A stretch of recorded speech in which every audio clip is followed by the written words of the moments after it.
అందరికి నమస్తే. ఇప్పుడు కాళేశ్వరం కమిషన్ మాజీ ముఖ్యమంత్రి కేసీఆర్కు, హరీష్ రావుకు, ఈటెల రాజేందర్కు నోటీసులు ఇచ్చింది, పిలిచిండ్రు, వాళ్ళకు ఒక టైం ఇచ్చిండ్రు 5, 6, 9 3 తేదీలు అటెండ్ కావాలని. ఇదంతా మనం చూస్తున్నాం. ఇప్పుడు జరుగుతున్న చర్చ ఏంటంటే కేసీఆర్ వస్తారా రారా. అసలు కేసీఆర్ వస్తారా రారా అనే చర్చ ఎందుకో అర్థం కాలేదు. ఎందుకంటే ఇక్కడ ఏం జరగదు, ఇక్కడ జరిగే అవకాశాలు కూడా ఏం లేవు. ఎందుకు లేవంటే కమిషన్ సిఫారసు చేస్తే తప్ప వీళ్ళేం శిక్ష చేసేది లేదు, వీళ్ళేమి అది చేసేది లేదు. సేమ్ టైం ఇప్పటిదాకా ఇంజనీర్స్ అటెండ్ అయ్యారు, లేకపోతే కొంతమంది కాళేశ్వరం ప్రాజెక్ట్ నుంచి మొదటి నుంచి వ్యతిరేకిస్తున్న వాళ్ళు, కాళేశ్వరం ప్రాజెక్ట్ కన్నా ఎక్కువ కేసీఆర్ని వ్యతిరేకిస్తున్న వాళ్ళు అటెండ్ అయ్యారు. కోదండరామ్ సార్ లాంటి వాళ్ళు అటెండ్ అయ్యారు. వాళ్ళ వర్షన్ ఎట్లుంటుందో తెలుసు, వాళ్ళు ఏం ఆధారాలు సమర్పించలేకపోయినారు. ఇప్పటిదాకా అసలు ఈ కమిషన్ ఎంక్వైరీ చేసిందే ఎందుకు ఫెయిల్ అయింది అనే అంశం మీద, ఎందుకు కుంగిపోయినాయని, ఫెయిల్ అయిందంటే ఎందుకు ఆ 7వ బ్లాక్లో కుంగిపోయింది అనే విషయం పైనే ఈ కమిషన్ అంతా కూడా ఎంక్వైరీ చేసింది. ఇంకా నిన్న సాయంత్రం ఫామ్ హౌస్లో హరీష్ రావు, కేసీఆర్ సమావేశమైనరు, ఈ అంశం మీద చర్చించారు అనేది కూడా ఒక వార్త బయటకు వచ్చింది. ఇట్లా అన్ని పరిణామాల మధ్య కేసీఆర్ వస్తారా రారా, కేసీఆర్ వస్తే ఏమవుతుంది, రాకపోతే ఏమవుతుంది, కేసీఆర్ ముందున్న ఆప్షన్స్ ఏంది, కేసీఆర్ రావడం ప్లస్సా రాకపోవడం ప్లస్సా అనేది చాలా ఇంపార్టెంట్. ఈ రెండు విషయాల మీద మనం మాట్లాడదాం. మాట్లాడకన్నా ముందు సబ్స్క్రైబ్ చేసుకున్న వాళ్ళు, ఛానల్ ఫస్ట్ టైం చూస్తున్న వాళ్ళు, ఈ వీడియోస్ చూస్తున్న వాళ్ళందరికీ థ్యాంక్స్. ముందు ఇక్కడ సబ్స్క్రైబ్ అనే బటన్ కూడా ఉంది, అది కూడా నొక్కండి. ఇక సబ్జెక్ట్లోకి పోతే అనుకున్నట్టుగానే యాక్చువల్గా ముందు ఎంక్వైరీ లేకుండానే, అసలు వీళ్ళు ఎవరిని పిలవకుండానే రిపోర్ట్ తయారైపోయింది ఆల్రెడీ. కమిషన్ 400 పేజీల రిపోర్ట్ తయారు చేసేసింది. ఇంకా కానీ వీళ్ళని పిలవకుండా ఇస్తే దానికి సెన్సిటివ్ ఉండదు. అసలు దీనిలో అప్పుడు ప్రభుత్వంలో ఉన్న వాళ్ళను ఇప్పటిదాకా రాజకీయంగా టచ్ చేయలేదు కమిషన్, కానీ ఇప్పుడు రాజకీయ నేతలకు ముగ్గురికి ఇచ్చింది. ఒకరేమో అప్పుడు ఫైనాన్స్ మినిస్టర్గా ఉన్న ఈటెల రాజేందర్, ఇంకొకరేమో ఇరిగేషన్ మినిస్టర్గా ఉన్న హరీష్ రావు, అప్పుడు ముఖ్యమంత్రిగా ఉన్న కేసీఆర్. వీళ్ళ ముగ్గురిని పిలిచిండ్రు. ఎందుకు వీళ్ళ ముగ్గురిని పిలిచిండ్రు, వీళ్ళని ఎంక్వైరీ చేయాల్సింది. చేయకపోతే కూడా దీనిలో నిజానిజాలు తెలియదు. ఎప్పుడు వన్ సైడ్ చేస్తే లాభం లేదు. ఎప్పుడైనా రెండు పార్టీలు అంటే ఇప్పుడు ఏమైంది, ఇంజనీర్స్ కావచ్చు, ఐఏఎస్లు కావచ్చు, ప్రభుత్వంలో ఉన్న వాళ్ళు, వీళ్ళంతా ఈ కాళేశ్వరంలో పనిచేసిన వాళ్ళు, వీళ్ళందరినీ పిలిచి ఎంక్వైరీ చేసిండ్రు. దీనిలో చాలామంది టెక్నికల్ ప్రాబ్లమ్సే చెప్పిండ్రు. టెక్నికల్ ప్రాబ్లమ్స్ అంటే మెయింటెనెన్స్ లేకపోవడం వల్ల కొన్ని కావాలని చేసిన తప్పులు కూడా బయటపడ్డాయి. నేను రాసిన వెనుక 3. ఒకటి అన్నారం సుందిల్లా స్థలాల మార్పు అంశం అనేది ఒకటి చర్చనీయాంశమైంది. అంటే అసలు అక్కడ కట్టమని ఎవరు చెప్పారో కానీ అక్కడి నుంచి మార్చమని చెప్పింది మాత్రం కేసీఆర్ఏ అనేది కొంతమంది ఆఫీసర్స్ కమిషన్ దృష్టికి తీసుకుపోయినారు. తర్వాత వానకాలం ముందు వెనుక పరీక్షలు చేయాలి, ఎవ్రీ టైం ఎండాకాలంలో పరీక్షలు చేయాలి, తర్వాత వానకాలం ముందు, అది వానకాలం అయిపోయినాక మళ్ళీ ఒకసారి పరీక్షలు చేయాలి. ఏంది ఏం కథ, అసలు ఫిట్నెస్ ఎంతవరకు ఉంది, ఎట్లా ఉంది అనేది పరీక్షలు చేయాలి. అసలు కట్టినప్పటి నుంచి, ప్రారంభం నుంచి 2019 నుంచి అసలు దాన్ని మెయింటెనెన్సే చేయలేదు. అంటే దాని పటిష్టత ఏందో చూడలేదు. కానీ అవన్నీ కేసీఆర్ ఏమన్నా మీటర్ పట్టుకొని పోయి చూస్తాడా, లేకపోతే హరీష్ రావు ఇంకేదన్నా పానాలు పట్టుకొని చూస్తాడా? అదంతా చేయాల్సింది 100% ఆఫీసర్సే. ఆఫీసర్స్ 100% చేయాలి. ఆఫీసర్స్ చేయకపోతే దానికి ఒక సపరేట్ డిపార్ట్మెంట్ ఉంటుంది, O&M అని, ఆపరేషన్స్ అండ్ మెయింటెనెన్స్ అని. ఇంజనీరింగ్లో ఒక పెద్ద డిపార్ట్మెంట్. మనకు కనిపించేది బయటికి కేవలం మనకు ఫీల్డ్లో తిరిగే ఏఈలు, డిఈలు, ఎస్సీలు కనిపిస్తారు, కానీ ఇంజనీరింగ్ డిపార్ట్మెంట్లో అదొక డిపార్ట్మెంట్, ఇంజనీరింగ్ శాఖలు. దానికి సపరేట్గా ఇంజనీర్స్ ఉంటారు. వాళ్ళు అన్ని డిఫరెంట్గా అన్ని ప్రాజెక్టులకు సపరేట్గా ఉంటారు. పలానా ప్రాజెక్టు జూరాల ప్రాజెక్టుకు ఆ O&M ఆఫీసర్ ఇంజనీర్ వేరు, ఇంజనీర్లే వాళ్ళు కూడా. వాళ్ళు ఆ జూరాల ప్రాజెక్ట్ ఏమవుతున్నాయి, గేట్లు గ్రీజ్ పెట్టిరా లేదా, గేట్లు ఎత్తితే కరెక్ట్ ఎత్తుకుంటున్నాయా లేదా, లేకపోతే దించితే కరెక్ట్ ఉంటున్నాయా లేదా, ఫిట్నెస్ ఎట్లా ఉంది, రేపు వరద వస్తే గేట్ కొట్టుకుపోతాయా ఉంటాయా, ఇట్లాంటివన్నీ కూడా ఎండాకాలంలో వాళ్ళంతా చూస్తారు. అందుకే ఇక్కడ కూడా కాళేశ్వరం ప్రాజెక్టు కూడా ఆపరేషన్స్ అండ్ మెయింటెనెన్స్ ఈ O&M అనే వాళ్ళే చూడాలి. మరి ఇక్కడ O&M డిపార్ట్మెంట్ 100% ఫెయిల్ అయినట్టుగా కనిపిస్తుంది. ఇక్కడ స్థలాల మార్పు అంశం ఉంటుంది. స్థలాల మార్పు అనేది బహుశా కేసీఆర్ చెప్పిండు అని కొంతమంది చెప్పినట్లుగా PC ఘోష్ గారే అనుకుంటా, ఆయన చెప్పినట్టుగానే పేపర్లు వార్తలు రిపోర్ట్ చేసినాయి మొన్న రోజు చిట్చాట్ చేస్తూ. కేసీఆర్ఏ దీనికి బాధ్యుడని, కేసీఆర్ఏ మొత్తం చేసినని, కేసీఆర్ఏ దీనికి హోల్ అండ్ సోల్ కర్మ కర్త క్రియ అని కొన్ని పేపర్లని వార్తలు రాసినాయి. మరి అది నాకు తెలిసి ఆ కమిషన్ చైర్మన్ చెప్పినరో లేదో కానీ పేపర్లో కొంత అత్యూసంగా రాస్తుంటే అట్లా రాసినారు. అయితే ఇప్పుడు ఇక ఇదంతా ఓకే, ఇదంతా సబ్జెక్టు. బట్ కేసీఆర్ పోతడా పోడా అనేది ఒక పెద్ద చర్చ నడుస్తుంది. ఎందుకంటే అప్పుడు కరెంటు సేమ్ ఇట్లాంటిది ఎలక్ట్రిసిటీ కమిషన్ మీద ఛత్తీస్గఢ్ నుంచి కరెంటు కొనుగోలు అంశంలో కేసీఆర్ పోలే కదా, అప్పుడేదో లేఖ రాసిండు కదా, అప్పుడు కమిషన్ ఎల్ నరసింహారెడ్డి. కానీ ఇప్పుడు కూడా పోతాడో పోడో ఇట్లాంటి చాలా చాలా చర్చలు ఉన్నాయి. బీఆర్ఎస్లో కూడా మిక్స్డ్ అభిప్రాయం వస్తుంది. కొందరు పోతారంటున్నారు, కొందరు పోరంటున్నారు. కాకపోతే ఇరిగేషన్ సబ్జెక్ట్లో మాత్రం కేసీఆర్ దానిలో డౌట్ లేదు. కాబట్టి బహుశా ఆయన అటెండ్ అయ్యే అవకాశాలు ఎక్కువగా ఉన్నాయని కూడా కొంతమంది చెప్తున్నారు. ఆయన అటెండ్ అవుతారు.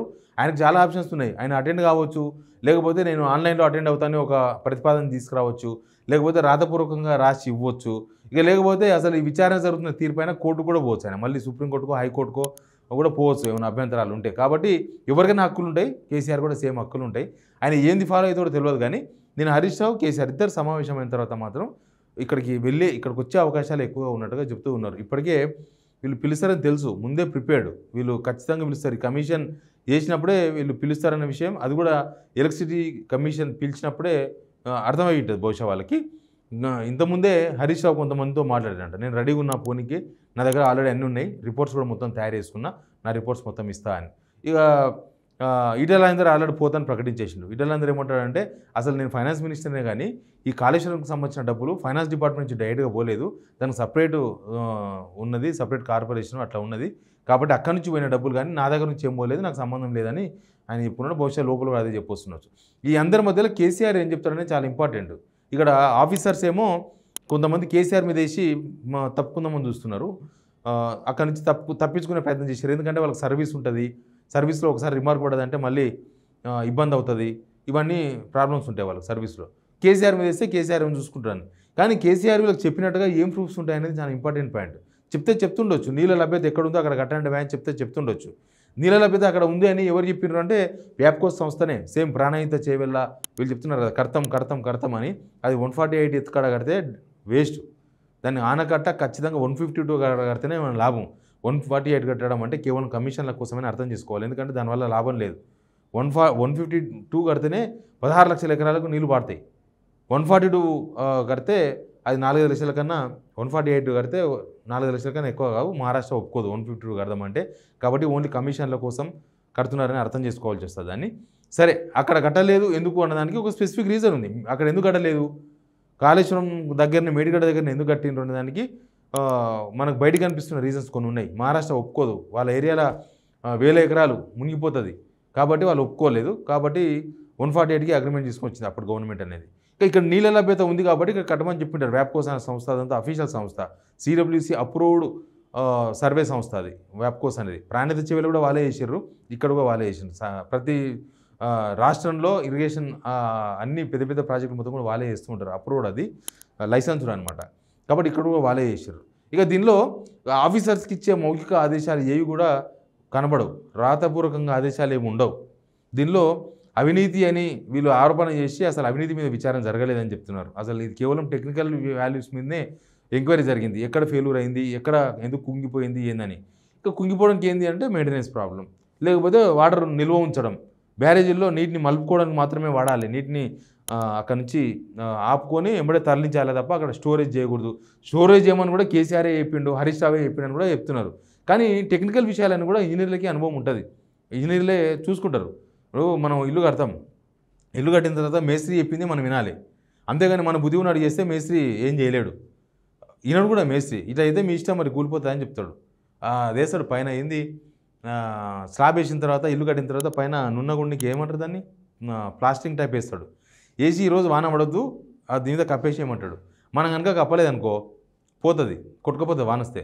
అట్లా ఈ ప్రాజెక్ట్ విషయంలో కూడా బ్యారేజీలు కేవలం నీటి నిల్వ కోసం కాదు, నీటి మలపనీకినే, నీటి నిల్వ కోసం అసలు కానీ కాదు. ఏ బ్యారేజీలో నీళ్లు మలపరు. ఇక ఈ ప్రమాదాలు కామన్గా జరుగుతుంటాయి. పోలవరంలో ఎన్నిసార్లు కాపా డ్యామ్ కొట్టుకుపోయింది రీసెంట్గా, అట్లా జరుగుతూ ఉంటాయి ఈ ప్రమాదాలు. కానీ దీని ఒక పెద్ద ఇష్యూగా చూస్తూ ఉన్నారు. దీనిలో పొలిటికల్ యాంగిల్ ఉందా లేదా అనేది మనకు ఆలోచించే తీరును బట్టి అర్థమవుతూ ఉంటుంది. దీనిలో కేసీఆర్ను ఫిక్స్ చేయడం వల్ల ఏంటి లాభం ఏంది నష్టం అనేది నేను ఇంకొక వీడియో చేస్తాను. ఒకవేళ కేసీఆర్ను కనుక దీనిలో పిలవడం వల్ల తర్వాత ఫిక్స్ చేస్తారో లేదో తర్వాత విషయం, కానీ పిలవడం వల్ల ఏంటి లాభం, పొలిటికల్గా ఏం జరుగుతుంది, ఇప్పుడున్న పరిస్థితుల్లో రేవంత్కి ఏమైనా బెనిఫిట్ జరుగుతుందా అంటే దాని గురించి మనం తర్వాత వీడియోలో మాట్లాడుకోవచ్చు. బట్ ఇక్కడ మాత్రం అసలు ఆయన రాకపోతే ఇది జ్యుడిషియల్ కమిషన్, ఇది కోర్టు పిలిస్తే రాకపోతే ఎట్లుంటుందో జ్యుడిషియల్ కమిషన్ పిలిస్తే రాకపోతే కూడా గట్టే ఉంటుంది. కాబట్టి ఆయన మరీ నేను రాను అన్నట్టయితే ఉండకపోవచ్చు. బహుశా ఆయనకు ఇరిగేషన్ సబ్జెక్ట్ మీద చాలా అవగాహన ఉంటుంది కాబట్టి, ఎందుకంటే దాని మీద వర్కౌట్ చేసిండ్రు, దాని మీద పవర్ పాయింట్ ప్రజెంటేషన్ చేసిండ్రు. బహుశా ఆయన రావడము లేకపోతే ఆయన రిప్లై ఇవ్వడము ఏదో రూపంలో ఖచ్చితంగా రిప్లై ఇచ్చే అవకాశం అయితే కనిపిస్తుంది. ఆయన రిప్లై ఇస్తేనే మంచిది. మన ఉద్దేశం కూడా యాజ్ ఎ జర్నలిస్ట్గా చెప్తే ఆయన ఖచ్చితంగా కమిషన్కు అటెండ్ అవుతారా లేదా తర్వాత విషయం, కానీ ఖచ్చితంగా వివరణ ఇవ్వాల్సిన బాధ్యత కేసీఆర్ పైన ఉంటుంది.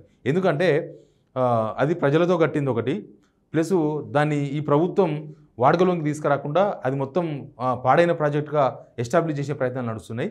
కాబట్టి కేసీఆర్ ఖచ్చితంగా కమిషన్కు ఆయన వివరాలు ఇవ్వాలి. కమిషన్కి ఏం చెప్పిండో మీడియాకు ప్రజలు కూడా చెప్పాలి. మళ్ళీ అది కూడా సీక్రెట్గా మెయింటైన్ చేయొద్దు. ఖచ్చితంగా ప్రజలు కూడా చెప్పాల్సిన అవసరం, బాధ్యత అవన్నీ కూడా ఆయన పైన ఉంటాయి. ఎందుకంటే ఇప్పటిదాకా 3 వర్షన్స్ నడిచినాయి కమిషన్ దగ్గర. ఒకటి కేసీఆర్ మీద వేసే అధికారులు కొంతమంది కేసీఆర్ మీద వేసి తప్పించుకుందామని, కొందరేమో అక్కడ ఉన్న వాస్తవం చెప్పే ప్రయత్నం జరిగింది. మూడో వాళ్ళు ఎవరనంటే కోదండరామ్ సార్ లాంటి వాళ్ళు. వాళ్ళకు ఏది ఇష్టం ఉండదు, వాళ్ళకు ప్రాజెక్టులు ఇష్టం ఉండదు, ఏమి ఇష్టం ఉండదు. రేవంతుడు ఏం చేస్తే అదే ఇష్టం. కేసీఆర్ ఏం చేసినా నచ్చలేదు వాళ్ళకి ఫస్ట్ నుంచి కూడా. ఇప్పుడు రేవంతుడి విషయంలో వాళ్ళు ప్రశ్నిస్తలేరు కాబట్టి నచ్చింది అంటున్నాను నేను. కేసీఆర్ రేవంతుడిని ప్రశ్నిస్తలేరు. ఆ గవర్నమెంట్ ప్రశ్నించినప్పుడు ఈ గవర్నమెంట్ ప్రశ్నిస్తే బాగుంటుండే, ప్రశ్నిస్తలేరు కాబట్టి వాళ్ళు 3 వర్గాలుగా ఇచ్చిండ్రు. ఇప్పుడు 4వ వర్గం కేసీఆర్ ఇచ్చే వివరణ. కేసీఆర్ ఇచ్చే వివరణతోనే ఈ 3 వర్గాల్లో ఉన్న అనుమానాలు, లేకపోతే ప్రజల్లో ఉన్న అనుమానాలు ఇవన్నీ కూడా నివృత్తి అయ్యే అవకాశం అయితే కనిపిస్తుంది. హరీష్ రావు, ఈటెల అయితే 100% అవకాశం ఉంది, అటెండ్ అవుతారు. కేసీఆర్ కూడా అటెండ్ అవుతేనే బెటర్. అటెండ్ కాకపోతే ప్రజల్లో ఉన్న సందేహాలు, తర్వాత కాంగ్రెస్ వాళ్ళు ఫస్ట్ నుంచి చెప్తున్న అబద్ధాలు మొత్తం 1,00,000 కోట్లు పోయినాయని చెప్తున్న అబద్ధాలు అవన్నీ కూడా అట్లే ఉంటాయి సమాజంలో. అవన్నీ పోవాలంటే కేసీఆర్ ఒక వివరణ ఇవ్వాల్సిన అవసరం ఖచ్చితంగా అనిపిస్తుంది. అది కమిషన్కి ఇచ్చిన వివరణ జనాలు కూడా ఇస్తే బెటర్. ఎందుకంటే అది ప్రజల కోసం కట్టిన ప్రాజెక్టు, ప్రజలకు క్లారిటీ రావాల్సిన అవసరం ఉంది. వీళ్ళు చెప్పిన అబద్ధాలన్నీ కూడా కేసీఆర్ ఇచ్చే వివరణ మీద డిపెండ్ అయి ఉంటాయి. ఈ అబద్ధాలు జనాల్లో ఎట్లా చూడాలి అనే దానిపైన అనేటువంటి కూడా కేసీఆర్ చివరి మీద ఆధారపడ్డది. మనం కూడా చూద్దాం కేసీఆర్ ఏం చేస్తాడో. అటెండ్ అయ్యే అవకాశాలు ఎక్కువగా ఉన్నాయని బీఆర్ఎస్ నేతలు అయితే చెప్తున్నారు. Please subscribe signal TV.